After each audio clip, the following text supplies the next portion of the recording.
ఏ విధంగా కొట్టారో చూడండి. SI rowdy SI Anji Reddy చెప్తున్నా, అంజిరెడ్డి జాగ్రత్త, ఇబ్బంది పడతావు, రౌడీ అనుకోక రౌడీని దింపుతావు, నీ చేతిలో కర్ర ఉందని చెప్పి నువ్వు కాకి డ్రెస్ వేసుకున్నావని చెప్పి రాక్షసులాగా రౌడీలాగా రెచ్చిపోతే మేము కూడా రెచ్చిపోతాం. రా దమ్ముంటే రా, నీ డ్రెస్ తీసేసిరా, తేల్చుకుందాం అనుభవమేమో. నేను కొడతావా మా కార్యకర్తనే? ధైర్యం నీకు? ఎందుకు కొట్టావు? కొట్టి మళ్ళీ వైఎస్ఆర్సీపీకి అప్పచెప్తావా? ఏమనుకుంటావు నువ్వు? గవర్నమెంట్ జాబ్ తీసుకున్నావా, లేకపోతే మీ ఇంట్లో మీ బంధువులు మీ సొంత వాళ్ళు వచ్చే డబ్బులు తీసుకున్నావా? మా జీతం తీసుకుంటా ఒక ఆఫీసర్గా ఉండి ఇష్ట ప్రకారంగా వైఎస్ఆర్సీపీ కార్యకర్తలు ఎప్పుడైనా కొట్టావా? నువ్వు ఆడ మనిషిని, ఈ అమ్మాయిని మొత్తం లెక్క వచ్చిన కొట్టాడు, అమ్మాయిని కూడా ఆడ మనిషిని కొట్టాడు. మేము హాస్పిటల్లో చేర్చి ఎమ్మెల్సీ ఇస్తే ఎంతవరకు కేసు కట్ల ఆలోచించారు, ఎంతవరకు కేసు కూడా కట్ల. ఈ విధంగా పోలీసు డిఎస్పీ గారు ఒక్కరోజు లేరు, ఫస్ట్ రోజు వచ్చి ఈ కథ అంతా వెనకాల నడిపిస్తున్నాడు. కాబట్టి డిఎస్పీ గారు మీకు ఇది మంచి పద్ధతి కాదు, ఆలోచించండి. ఒక మంచి స్థానంలో ఉన్నారు మీరు ఈ విధంగా మాట్లాడడం అనేది మంచి పద్ధతి కాదు. ఇలా తప్పుడు కేసులు పెట్టించడం అనేది మంచి పద్ధతి కాదని చెప్పి డిఎస్పీ గారిని తెలియజేస్తున్నాం. కాబట్టి అంజిరెడ్డి గారిని వెంటనే సస్పెండ్ చేయాలని చెప్పి మేము డిమాండ్ చేస్తున్నాం. డిఎస్పీ గారిని ట్రాన్స్ఫర్ చేయాలని చెప్పి మేము డిమాండ్ చేస్తున్నాం.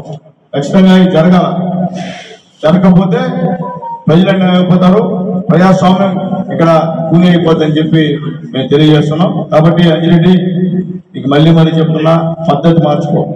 ఎక్కడ ఉన్నా కానీ నువ్వు ప్రజల డబ్బులతో జీతం తీసుకుంటావు. ప్రజలతో ఎక్కడ ఫ్రెండ్లీ పోలీస్ కొట్టడం, మా ఫ్రెండ్లీ పోలీస్, ఆడవాళ్ళని మగవాళ్ళని కొట్టడం, మా ఫ్రెండ్లీ పోలీస్. ఆలోచించి అంజిరెడ్డి. కాబట్టి అంజిరెడ్డి గారికి తెలియజేస్తున్నా, దయచేసి ఇది మళ్ళీ పునరావృతమైన సమస్య లేదు. నీపైన ప్రైవేట్ కేసు వేయడానికి సిద్ధంగా ఉన్నాం. అంటే నీకు కొంతమంది తొత్తులు నీకు సపోర్ట్ చేయొచ్చు, తొత్తు వ్యవహారం. నేను సపోర్ట్ చేయం, నేను న్యాయం పక్కే పోరాడేటువంటి పరిస్థితి మాదని చెప్పి నేను తెలియజేస్తున్నాను. నీకి అరిసేది చెప్పిన వాళ్ళు దీనికి ఏం సమాధానం చెప్తారు? ఈ దెబ్బలకి ఏం సమాధానం చెప్తారు? ఈ తల పగిలించడానికి ఏం సమాధానం చెప్తారు? ఎవరు రౌడీని ప్రోత్సహిస్తున్నారు? ఈ గూడూరుని ఈ రౌడీ రాజ్యంగా ఎప్పటి నుంచి గూడూరు తయారైంది, అది కూడా ప్రజలు గుర్తించాలని చెప్పి నేను తెలియజేస్తున్నాను. ఇంతకుముందు ఎప్పుడు కూడా గూడూరులో చిన్న సంఘటనలు కూడా లేవు. కానీ ఎప్పుడైతే రాంపూర్ నుంచి అభ్యర్థి వచ్చాడో ఆ రోజు నుంచి ఇవన్నీ మొదలవుతున్నాయి రౌడీజాలన్నీ కూడా. స్టిల్ ఇప్పుడు కూడా గూడూరులో ఉన్నటువంటి రౌడీల్ని తీసుకొని అక్కడక్కడ తెలుగుదేశం పార్టీ వాళ్ళని దాడి చేసేటువంటి ప్రయత్నాలు జరుగుతున్నాయి. అట్లాగే పోలీసు వారు మాతో ఉన్న వాళ్ళని పిలిపిస్తున్నారు. అంటే మాతో ఎవరున్నారు వాళ్ళని పిలిపించి భయపించేటువంటి ప్రయత్నం కూడా చేస్తున్నారు. ఇది మంచి పద్ధతి కాదు. మీరు పిలిపిస్తే మేము రాము, మేము వచ్చే సమస్య లేదు. ఎందుకు పిలుస్తున్నాం? నోటీస్ ఇవ్వండి, మేము వస్తాం. నోటీస్ లేకుండా పోలీస్ స్టేషన్ రాము. దాని రెండో మాట అని చెప్పి మరొకసారి పోలీసులకి తెలియజేస్తున్నా. కాబట్టి వెంటనే ఈ అంజిరెడ్డిని సస్పెండ్ చేయాలి, విష్ణువర్ధన్ రెడ్డిని అరెస్ట్ చేయాలి.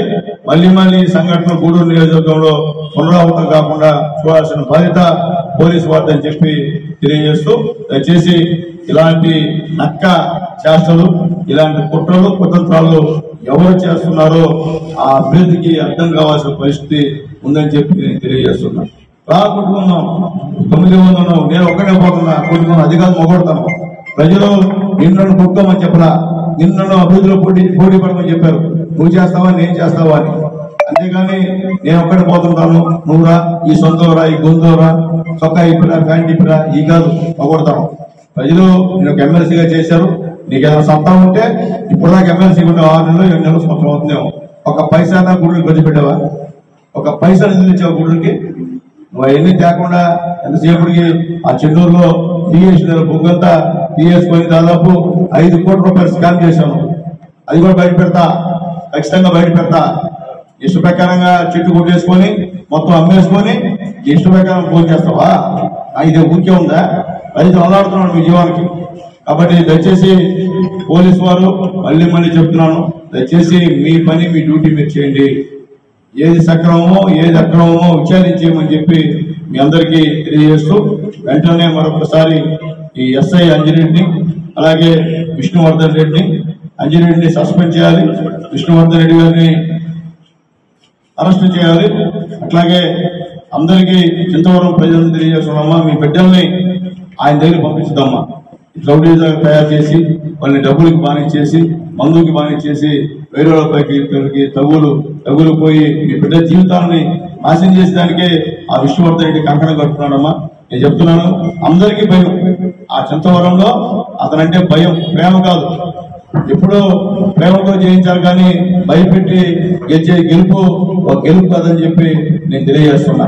ఎవరు నువ్వు చేసావు పనులు? తెలుగుదేశం వల్ల డబ్బులు కోట్లు సంపాదించావు. చంద్రబాబు నాయుడు పుణ్యాన్ని ఇసుక సంపాదించింది నువ్వు, కోట్లు సంపాదించింది నువ్వు, మొత్తం ఇసుక మొత్తం ఇచ్చేసింది నువ్వు. అక్కడ ఉన్నటువంటి ఆ నీళ్లు పోయేదానికి కూడా స్వర్ణకాలంలో ఇచ్చి అమ్మేసుకుంది నువ్వు. చంద్రబాబు పుణ్యాన్ని డబ్బులు సంపాదించింది నువ్వు. ఇష్ట ప్రకారం ఇప్పుడు చంద్రబాబు నాయుడు కాదంట, జగన్ అంట. నీ ఊర్లో రోడ్డు వేసింది నేను, నీ ఎస్టీ కాలం రోడ్డు వేసింది నేను, నీ ఊర్లో హాస్పిటల్ కట్టించింది నేను. చంద్రబాబు పుణ్యం నీ ఊర్లో సీఎం రిలీఫ్ తెప్పించింది నేను. నువ్వేం చేయరా? మొత్తం చంద్రబాబు నాయుడు పుణ్యాన్ని ఊరు డెవలప్ అయింది. అది గుర్తుపెట్టుకోమని చెప్పి విష్ణువర్ధన్ రెడ్డిని మరొకసారి తెలియజేస్తూ వెంటనే తెలుగు ఎస్ఐని సస్పెండ్ చేయాలి, డిఎస్పీని బదిలీ చేయాలి. వాళ్ళు కావాలని మళ్ళీ కుట్ర చేసి మా పార్టీ కార్యకర్తల మీద కేసులు పెట్టాలని చెప్పి చూస్తున్నారు. కాబట్టి దీనిపైన వెంటనే ఎస్పీ గారు ఒక విచారణ కమిటీని ఇక్కడ పంపించి ఎవరిది తప్పో ఎవరిది ఒప్పో నిజాలు తేల్చమని చెప్పి మేము డిమాండ్ చేస్తున్నాం.